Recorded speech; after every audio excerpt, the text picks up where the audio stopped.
We had 3 different demos going on at one time, and we really needed to find something that was consistent as much as we expect to have flaws and troubles with anything that we would implement. We went with the scanner due to the speed. It was about 1 to 1.5 seconds as you approach and put your face inside the circle. So the speed was a huge piece for us. We did implement 62 of them. Based on the speed of these units, we found them to be easy to use, and we actually deployed them with our nursing staff who were doing temperature screening at many locations, and of all the options that we demoed, their feedback was overwhelming as far as the speed and the ease of use. This one just seemed to rise to the top.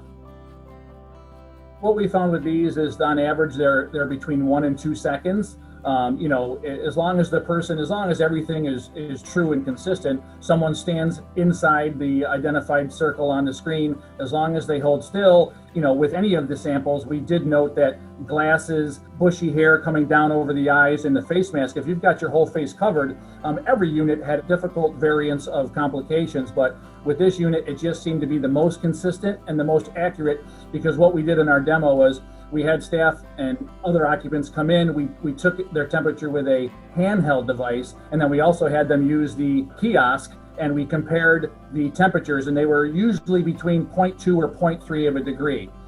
So they were very accurate, and we just liked the fact that they seemed to read the quickest. So that was really one of the driving features for us.